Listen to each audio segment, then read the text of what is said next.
National crush Rashmika Mandanna range గురించి చెప్పాల్సిన పనిలేదు. అమ్మడు పట్టిందల్లా బంగారమే అవుతుంది. యానిమల్, పుష్ప 2, చావా ఇలా వరుస సినిమాలతో పాన్ ఇండియాలోని సంచలనంగా మారిన బ్యూటీ. బ్యాక్ టు బ్యాక్ సక్సెస్లతో అమ్మడి రేంజ్ అంతకంతకు రెట్టింపవుతుంది. నటిగా అన్ని భాషల్లోనూ అవకాశాలు వస్తున్నాయి. కోట్ల రూపాయలు పారితోషికం తీసుకుంటుంది. 2 ఏళ్ల తర్వాత చేసే సినిమాకు ఇప్పటి నుంచి అడ్వాన్సులు ఇవ్వడానికి నిర్మాతలు క్యూలో ఉన్నారు. సొగసరితో లేడీ ఓరియంటెడ్ చిత్రాలు తీయడానికి సిద్ధంగా ఉన్నారు. ప్రస్తుతం రష్మిక మాత్రం బాలీవుడ్ కెరీర్ పైన దృష్టి పెట్టి సినిమాలు చేస్తోంది. ఈ నేపథ్యంలో తాజాగా రష్మిక ఆస్తుల చిట్టా బయటకొచ్చింది. ప్రఖ్యాత ఫోర్బ్స్ నివేదిక బయట పెట్టింది.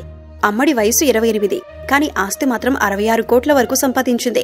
ఒక్కో సినిమాకు 4 నుంచి 8 కోట్ల మధ్యలో పారితోషికం రూపంలో అందుకుంటుంది. అతి త్వరలోనే ఆమె ఆస్తి విలువ 100 కోట్లకు చేరుతుందని ఫోర్బ్స్ అంచనా వేస్తోంది. హీరోయిన్ గా నటిస్తూనే రష్మిక బ్రాండ్ అంబాసిడర్ గాను కొనసాగుతుంది. వాణిజ్య ప్రకటనల్లో నటించే అవకాశం వచ్చిందంటే కాదనకుండా లాక్ చేస్తుంది. అది చిన్నదైనా పెద్దదైనా చేదాటిపోకుండా డీల్ కుదుర్చుకుని క్లోజ్ చేస్తుంది. యానిమల్ విజన్ దగ్గర నుంచి ఈ రకమైన స్పీడ్ బాగా పెంచింది. ఫామ్ లో ఉన్నంత కాలమే దున్నుకోవాలి అన్న చందంగా రష్మిక బ్రాండింగ్స్ చేస్తుంది. ఇదంతా కేవలం రష్మిక కష్టార్జితం. నటిగా ప్రయాణం మొదలైన దగ్గర నుంచి తాను సంపాదించిందే ఇదంతా. కన్నడ చిత్రంతో పరిశ్రమలోకి ఎంట్రీ ఇచ్చిన సంగతి తెలిసిందే.